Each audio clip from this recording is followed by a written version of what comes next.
International airports across China now resemble ghost towns. Pilots and flight attendants remain unpaid, and numerous major airlines have gone bankrupt. Foreigners are no longer visiting, and tourist hotspots are eerily quiet. Stringent security policies and aggressive wolf warrior diplomacy are causing China to isolate itself. A bigger bomb than the tariff war is about to explode in China. 80% of orders have been halted, and domestic demand cannot replace exports.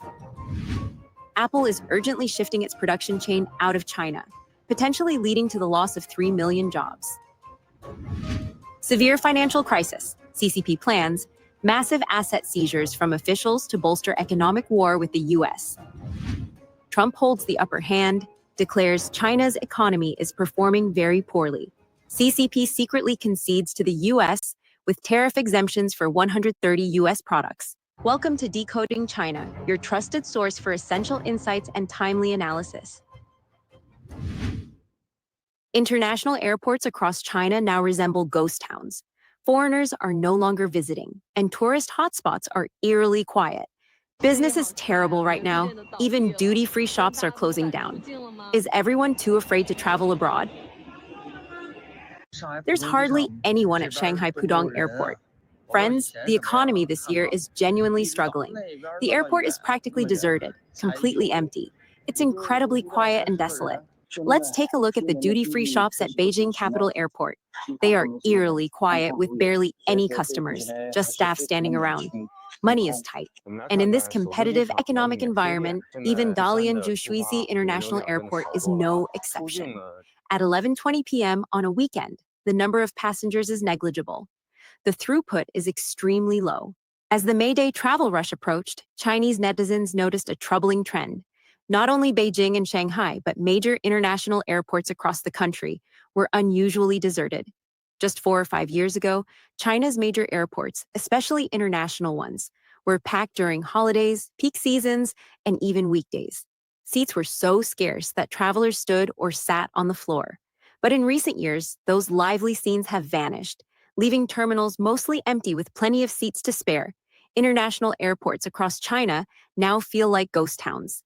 Despite the Chinese government expanding its unilateral visa-free policy since last year, it has failed to attract Western tourists. At the same time, China's business environment is deteriorating, with foreign capital fleeing the country in droves.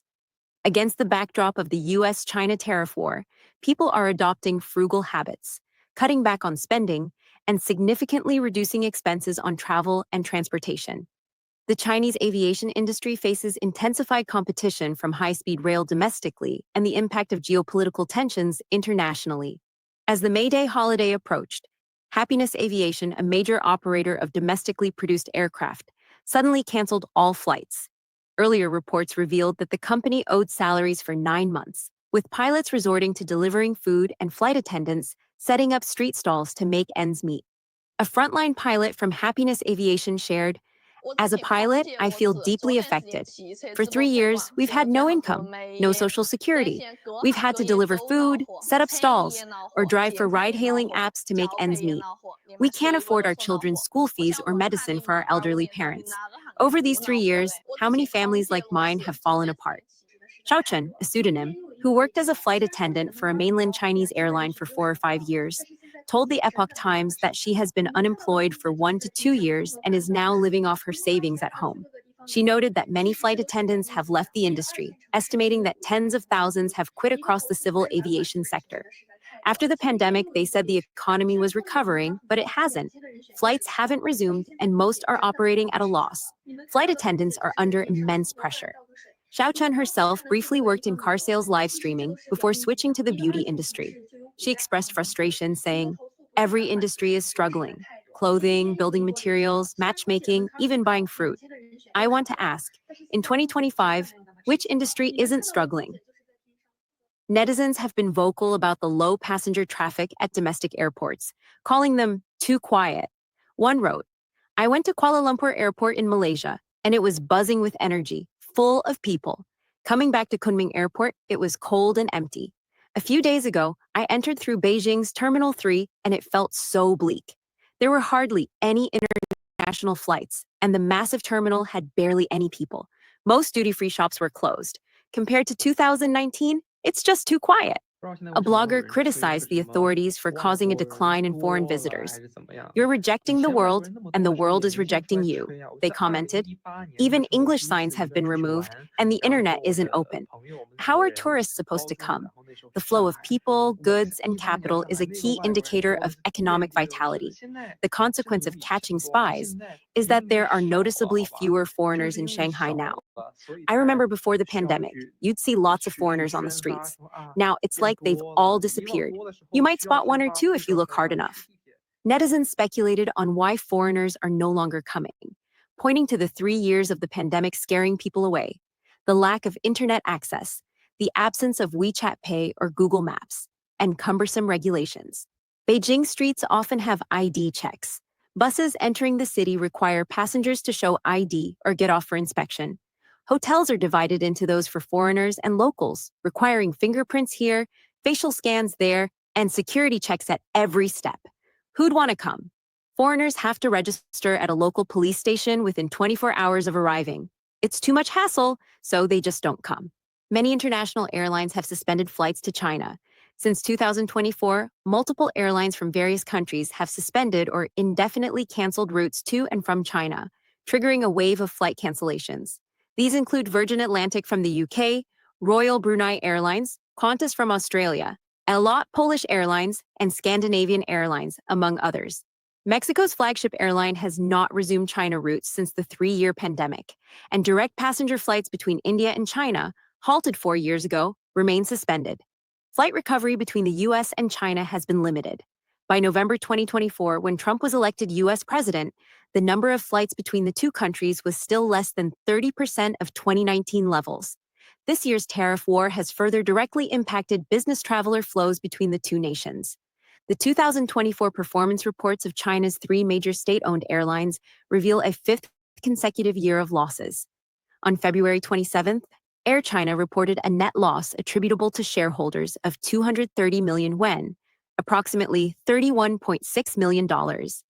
China Southern Airlines reported a 2024 loss of 1.77 billion yuan, approximately $243 million.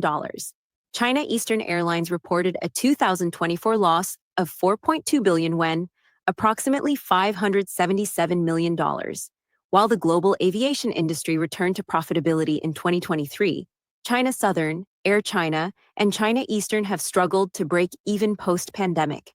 In March 2025, China's international capacity remained about 20% below March 2019 levels.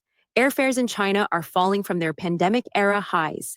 Recent headlines about 200 yuan airfare caps and high-speed rail tickets at 90% discounts have frequently trended online. Ahead of this year's May Day holiday, airlines launched promotional tickets with discounts of up to 80%. Flightmaster data indicates that the average domestic economy class ticket price in 2024 fell 12.1% year-on-year to 767 yuan, approximately $105, squeezing profit margins.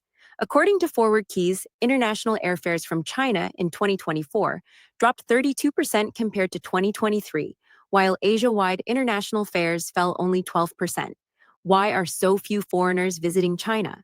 According to the latest official statistics, foreign entries and exits in 2024 totaled 64.882 million, significantly lower than the 97.675 million in 2019. The reasons foreigners are avoiding China have sparked discussions in recent years.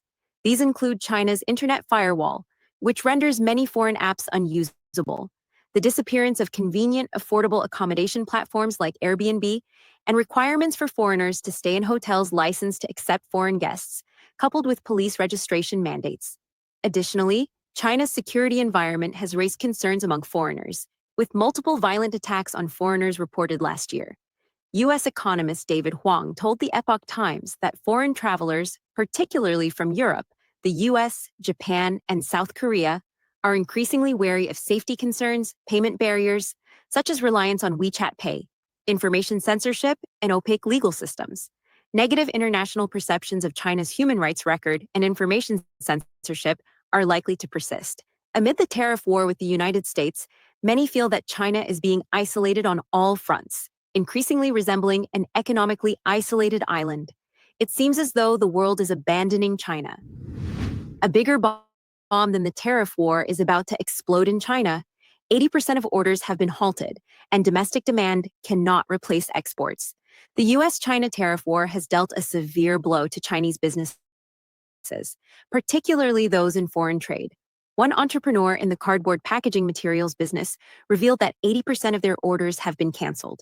Cardboard, as a consumable product, serves as an indicator of the extent to which Chinese foreign trade companies are affected by US tariffs.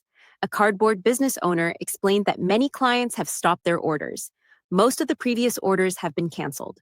Those that haven't been produced are mostly stopped, and even for the ones we've made, most clients won't allow delivery. To cope with tariff pressures, many foreign trade companies have been forced to pivot to domestic sales.